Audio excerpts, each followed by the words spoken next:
जब भी लद्दाख का नाम आता है, जो जगह सबसे पहले दिमाग में आती है वो है लेह। लेकिन लद्दाख की कहानी लेह पर ख़त्म नहीं होती। लेह से काफ़ी दूर हिमालयन माउंटेन्स के बीच बसा एक ऐसा रीजन जहाँ डिस्टेंस, एल्टीट्यूड और टेरेन तीनों को सीरियसली लेना पड़ता है। ये है Zanskar.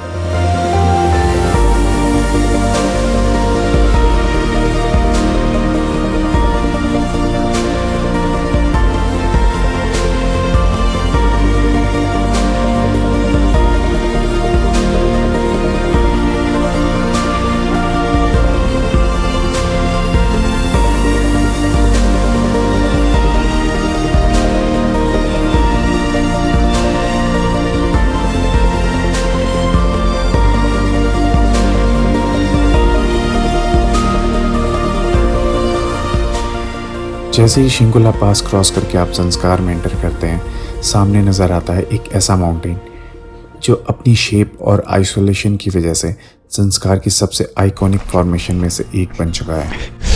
So, hey guys, I'm standing here at the famous Gomborangjan, which is locally known as the God's Mountain. And you can see behind it's very windy here. The first view of the mountain, it really surprises you, and it's really massive. और ये कैमरे पे नहीं पता चल रहा है, but बहुत ही ज़्यादा बड़ा माउंटेन है और आसपास के सारे माउंटेन्स मोस्टली से छोटे हैं। वैली के बीच बिल्कुल अकेला खड़ा ये massive rock formation local Buddhist traditions में सीक्रेट माना जाता है, लेकिन कैमरे के सामने इसका स्केल समझना मुश्किल है। इसे देखने के लिए बस एक चीज़ चाहिए, सामने खड़े रहना।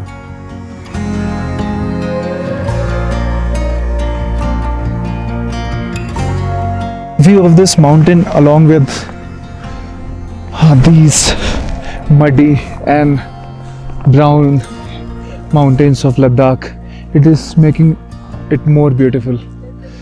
और आज काफ़ी सनी डे है और the sky is also blue. Generally यहाँ का what I have heard, this is my first time I am visiting Zanskar, what I have heard कि यहाँ का वेदर बहुत ज़्यादा सनी नहीं रहता है, but today it's very sunny.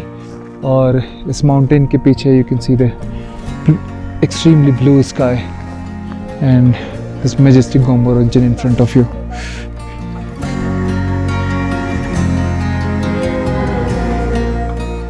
और लोकल्स का मानना है कि गोम्बोरंजन सिर्फ एक माउंटेन नहीं है, ये उनका प्रोटेक्टर है। इसी बिलीफ की वजह से इसे सीक्रेट माना जाता है और इसको समिट करना स्ट्रिक्टली प्रोहिबिटेड है।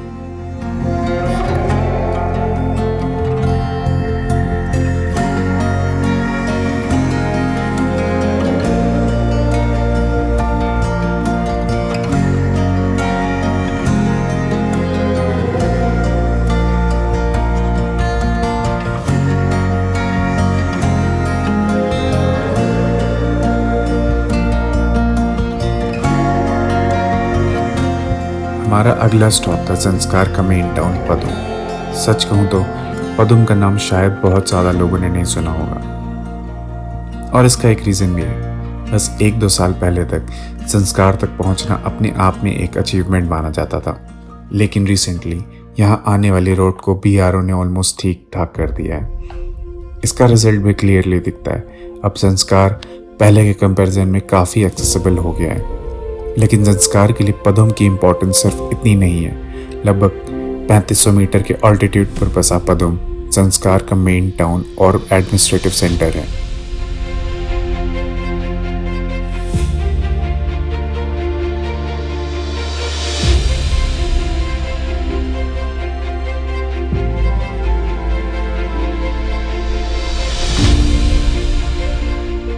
लोकल मार्केट्स, अकोमोडेशन, फ्यूल और डेली नेसेसिटीज़, ज़ंस्कार की day to day life largely इसी टाउन के अराउंड चलती है।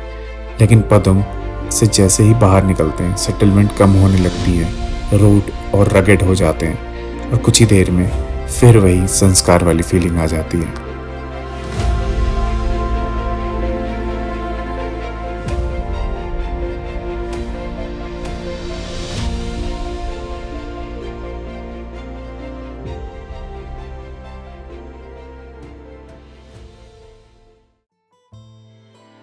पदुम के आसपास का लैंडस्केप सिर्फ ड्राई माउंटेन्स तक लिमिटेड नहीं है। शीला विलेज के पास मिलता है ये waterfall.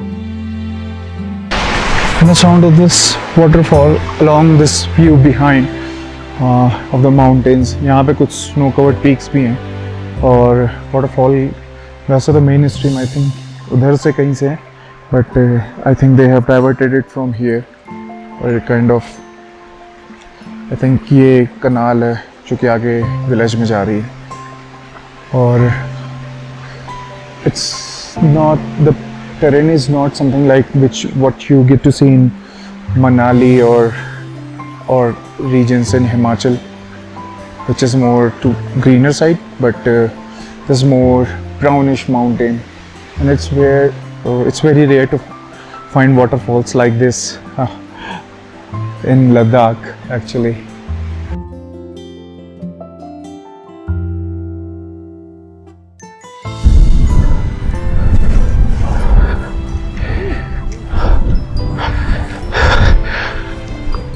So I'm currently standing right in front another very famous spot of Padum, which is Sunny Lake.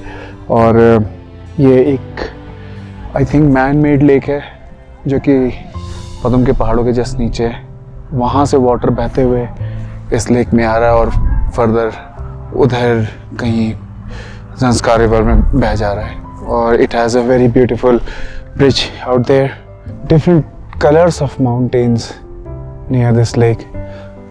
तो यहाँ पे you can see different layers of mountain, कुछ ब्राउन, नीचे ग्रीन लेयर है, फिर ब्राउन है, फिर उसके बाद ग्रीन है और फिर ऊपर स्नो कवर्ड पीक्स भी दिख रही हैं। Really it is very magical.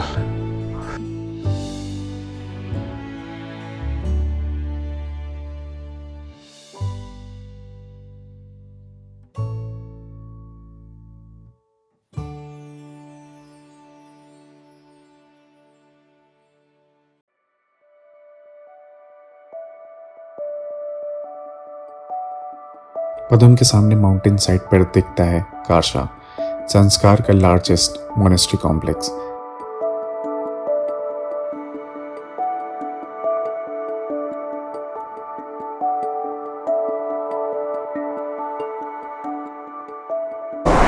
So this monastery was built in around 18 or 1700s. Exact date यहाँ की मैंने एक मॉन्क को पूछा, उनको भी नहीं पता है, बट ये बिल्कुल ऐसी ओल्ड से टिबेटन वाइब देता है। And it's all Buddhist architecture. और आई डोंट थिंक इसको बहुत ज़्यादा रेनोवेट किया गया है। I know I am speaking very slowly because it's so peaceful here. I don't feel like speaking in spoiling this peace of this place. And with this view,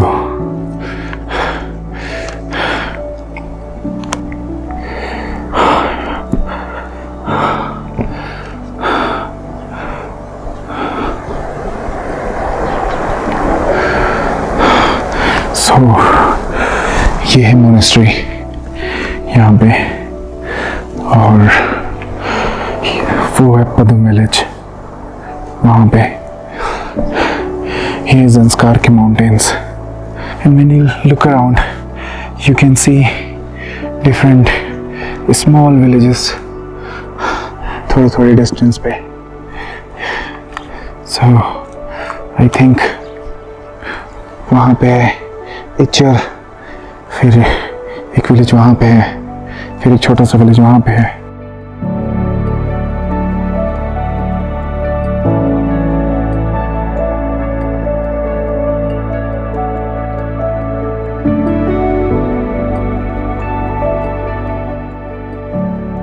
इसकी history centuries पुरानी है और monastery गेलिप tradition और Tibetan Buddhism से associated है। सफ़ेद structures पूरे mountain side पर स्प्रेड हैं, इसलिए कारशा को पदुम से भी क्लियरली देखा जा सकता है। ये सिर्फ एक व्यू पॉइंट नहीं, संस्कार के रिलीजियस और कल्चरल आइडेंटिटी का एक इम्पॉर्टेंट सेंटर है।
फिर आता है संस्कार का एक कम्प्लीटली डिफरेंट साइड, त्रांग द्रोंग ग्लेशियर। पेंसिला के पास ये विजिबल ग्लेशियर लगभग 23 किलोमीटर तक स्प्रेड है। सबसे इंटरेस्टिंग बात, इतने बड़े बड़े ग्लेशियर को देखने के लिए लॉन्ग ट्रैक नहीं करना पड़ता, रोड से ही इसका स्केल समझ आ जाता है।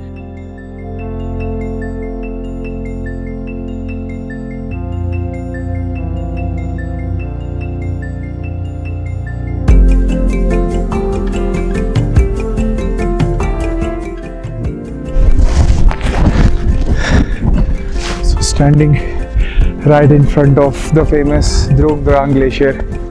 It's pretty windy here.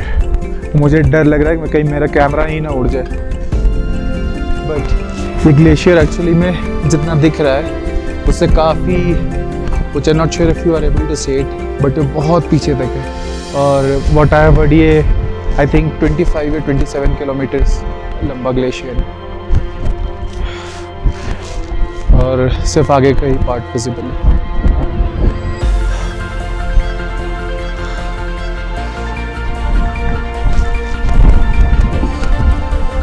और आई थिंक ये पहले काफ़ी बड़ा हुआ करता रहा होगा काफ़ी पहले, but probably due to global warming now it's shrunk into very narrow glacier.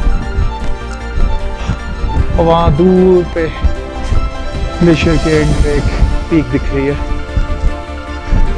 और उसके ऊपर क्लाउड्स है।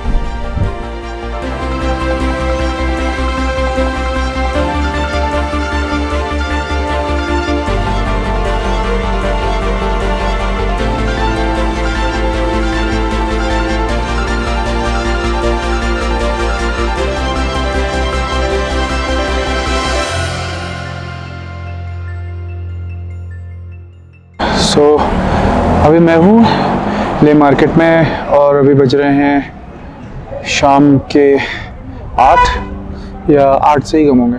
इट्स अराउंड 7:45 और ऐसा लग रहा है पूरी ले मार्केट बंद हो गई है। Everything is closed here,